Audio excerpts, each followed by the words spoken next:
plaisir de vous voir.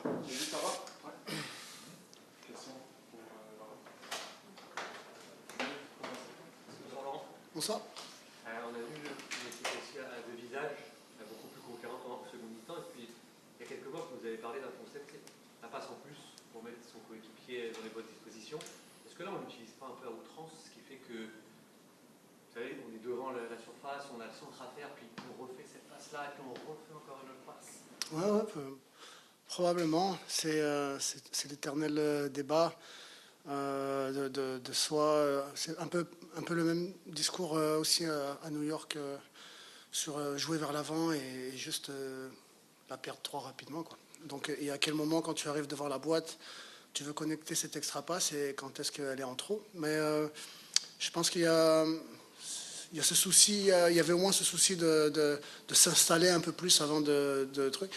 Mais ouais, comme tu l'as dit, par à coup, j'ai trouvé qu'on a manqué on va dire d'intention de juste servir dans la boîte et créer quelque chose d'un peu chaotique et alterner un petit peu entre les deux et pas tout le temps essayer d'être parfait. Ouais, je suis d'accord. Laurent, forcément, on constate quand même un contraste entre les deux mi-temps, sur le nombre de tirs, sur la possession, sur les chances créées, même dans les duels. Comment t'expliques ces deux visages? Tu as appliqué plusieurs changements, dont un à la mi-temps avec l'entrée de Sanusi Ibrahim. Mais essentiellement, peut-être l'impression que si ton équipe avait joué sur 45 minutes sur l'ensemble du match, peut-être que le résultat aurait pu être différent. Bah, c'est un peu le constat plein de... Ouais, il y a deux scénarios, j'ai envie de dire. Il y a les fois où on shut-off et contre Miami ou à Orlando, les deux matchs à la maison, on se prend des buts un peu de non-concentration, tout ça.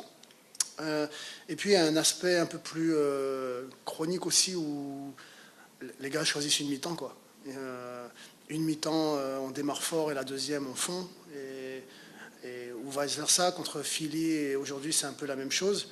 Mais je garde espoir qu'un jour ça clique et qu'on commence chaque mi-temps de la même manière que ce soit à New York ou aujourd'hui, si on trouve un moyen, malgré tout, quand on n'arrive pas à mettre de la vitesse dans notre jeu, on arrive au moins à rester à 0-0 sur des choses qui restent quand même très prévisibles, eh ben, tu peux penser qu'arriver à 0-0 à la mi-temps dans ces deux derniers matchs, il peut se passer des choses positives. Donc, quand tu n'arrives pas à mettre de la vitesse comme tu voudrais le faire, est-ce que tu peux au moins ne pas concéder aussi facilement sur des actions qui n'existent même pas, quoi?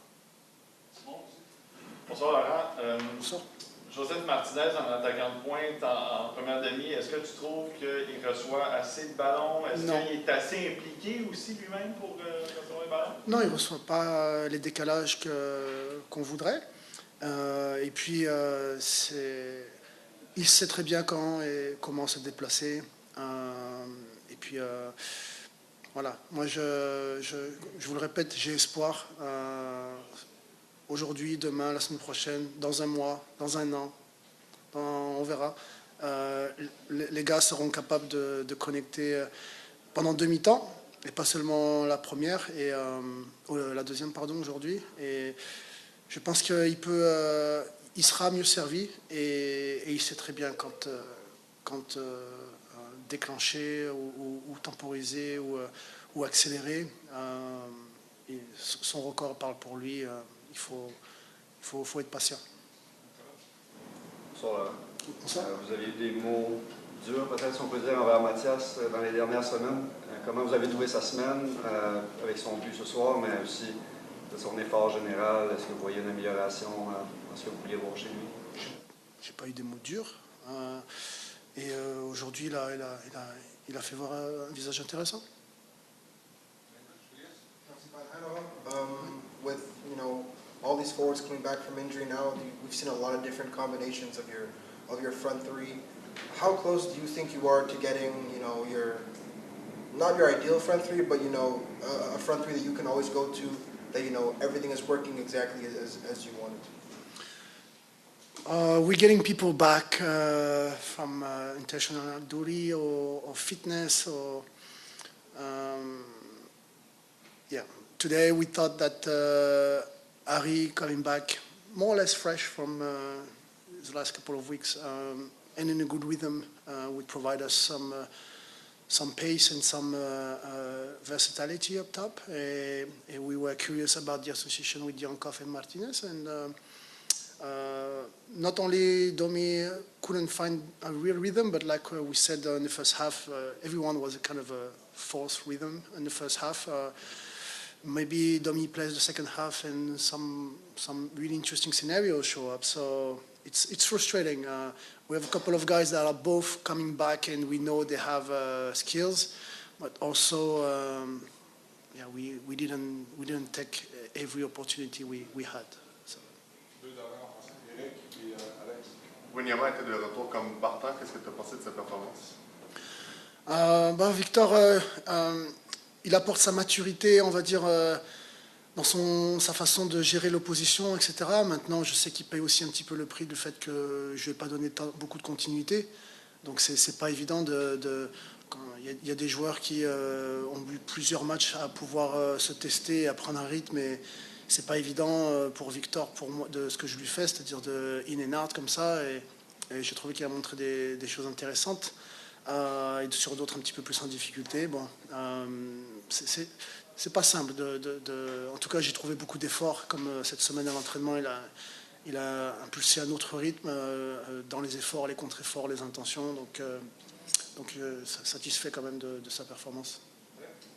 Caro, sa réaction après son but, il y avait beaucoup d'émotions, il emmenait toute sa fougue. À quel point c'est important, justement, en voyant sa réaction, qu'un joueur comme Caro connaisse du succès pour le club?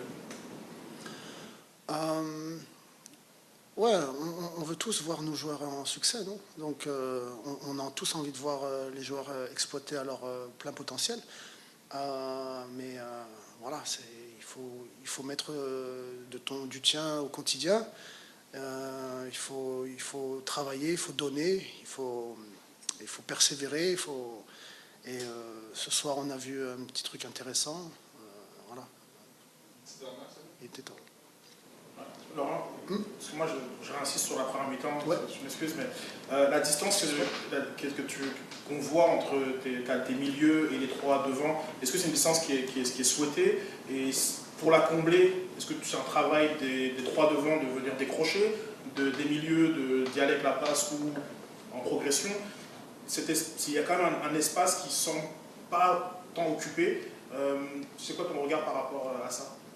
On avait essayé de mettre en place quelque chose qu'on n'a pas, on va dire, soit reconnaître, soit su reconnaître ou soit tenter. C'est-à-dire soit décaler, parce qu'ils n'allaient pas chercher très haut, mais ils étaient très compacts et très agressifs dans leur bloc. Et on voulait soit étirer un petit peu plus notre back three, ou soit trouver des moments pour essayer de se transformer sur un faux back four, pour essayer de créer un peu des double box entre les lignes. Et on n'a jamais réussi à nos backlines en première mi-temps à essayer de créer un petit peu ces décalages pour amener une supériorité numérique entre les lignes. Et puis pour répondre à ta question, il y a sûrement aussi une histoire de distance entre les milieux et les infanteries, mais vraiment contre un bloc de zone comme ça qui sort pas et qui reste, on trouvait que le décalage voulait vraiment devenir de plus bas. Et en deuxième mi-temps, dès que les back three s'est étiré un petit peu plus et on a retrouvé des angles de passe un peu plus intéressantes, et puis dès qu'on est passé à un back four avec du jeu interne, ça commençait à être intéressant pour pouvoir un peu exploiter les wingbacks en profondeur, mais on n'a pas réussi à connecter les centres. Merci. At halftime to kind of maybe patch that up or make any adjustments? Yeah, I mean, I just think we needed to be closer when we pressed, and me personally, probably stay a little wider. That was the game plan, to make sure I can stay on Fafa and Lassie can stay more in the middle. But in the end, I think we just need to press better as a collective, all 11 players on the pitch, including myself. So, yeah. Hi, George. I'm just curious. I feel you're more involved in the offense, maybe in the last few weeks, maybe. Am I mistaken? It's more just reading the game and knowing when I do go forward, I know I'm going forward because I can make an impact, not just to go forward and waste energy. So also comes with the gaining fitness as well. And, I think the coach at times gives me the license to go forward, but sometimes it's tactics, sometimes it's me just feeling the game. It depends game to game. George, this is still relatively new, you and Lassie on that right side. You're probably more familiar with Rouen, but we also saw Lassie inverted, which is something we haven't seen from, a wing back in a while. How did that discussion go in the build-up to the game today? How do you think that went? And also, you talk a bit about your partnership with Lassie and how that's growing. Yeah, like I said before, it's kind of part of the game plan today to keep Lassie inside, partly for the press. Obviously, the press might change game to game, so obviously I don't know exactly what the coach has in mind every game. That might change whether he's in the inverted or not. But Lassie is a good player, and he's coming back from injury from before, so obviously he has to gain fitness as well. And Rouen's also a good player, so yeah, it's just two different players. Rouen's a little more in behind, and Lassie sometimes comes inside and more to feet. So yeah, I like playing with both of them. It seems to be kind of a recurring theme for you guys. Have one good half, one bad half. How do you explain this, and how do you think you guys can fix this going forward and be more consistent?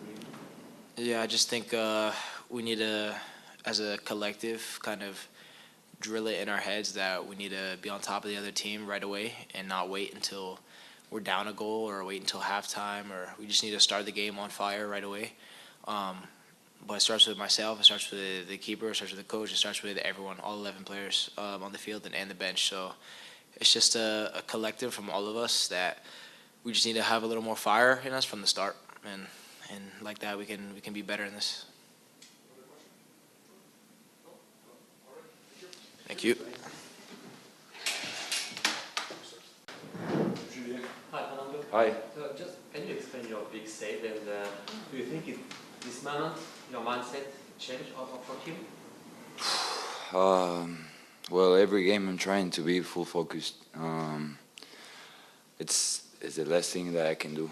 Try to help my teammates, the team, the club, the fans.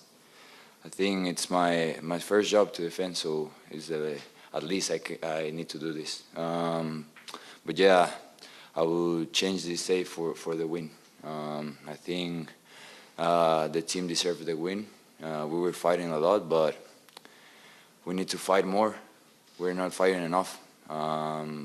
We need to be really strong on our home, and then from there keep pushing on the away games. But yeah, we'll need to be more focused and don't concede and score the chances that we have. But this is soccer, so it's like this.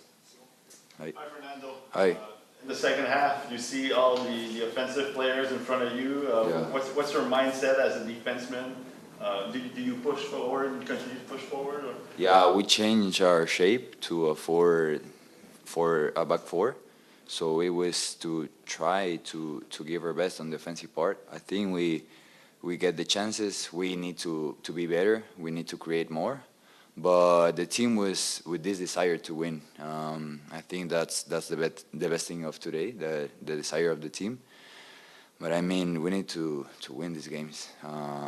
We're playing better than the other team, but it's not enough. We need to score, and we need to keep the clean sheet. So again, tomorrow we start working for the next game, and every day work, and talk less and work more. That's the thing that we can do. Hi. With Joel gone, we've seen you in the middle. We've seen you on the left side of the center back three. We've seen you, a bit of both. Where do you think that you maybe play best, and what's it like adapting to playing in the middle, where I'm sure there's more responsibility? Yeah, for sure. In the middle you have like a biggest responsibility, but I don't know what I'm gonna play next game. Maybe I will be in the bench. I will always try to do my best. I always try to push, to help my teammates, to give my best face in the offensive part, defensive part. But yeah, today I was playing as a right center back. I'm used to play on the left as a left center back, but I don't know if tomorrow I'm going to play as a forward. I need to play whatever the coach wants. He's giving me, he's trusting on me, so it's the last thing that I can do. Fight on every moment of the game. Hi. Just to bounce off one of your previous answers, George was telling us earlier that he feels like sometimes the team lacks fire to start the game properly. Yeah. What do you feel it's going to take for you guys to play consistent 90 minutes effort, game in and game out, instead of those one good half, one bad half that we see like too often? Yeah, I think the results of the last games don't help this like these moments for us in the game. I know we want to win the game, but we don't want to lose. So we're trying to get this confidence that we need. But yeah, we need to be sharp on every moment of the game. Yes, we need to manage better because you cannot run the 90 minutes and you cannot be walking the 90 minutes. So we have to be smart. But yeah, I think we need to talk with the teammates, with the coach, how to manage the moments here, obviously, at home, because yeah, I know the fans want us like to score 10 goals, 8 goals, but we need to be smart and yeah, at least to be full focused every the 95, 97 minutes of the game. But yeah, we need to be more sharp on the defensive part on every minute of the game. Thank you very much.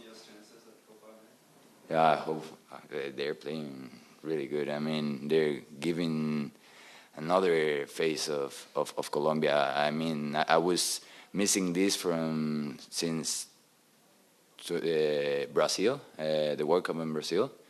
But yeah, we're excited. We won today, so let's see what happens in the next stage. Just support the national team. Yeah, hopefully one day I can be there, but it's on me. Thank you very much.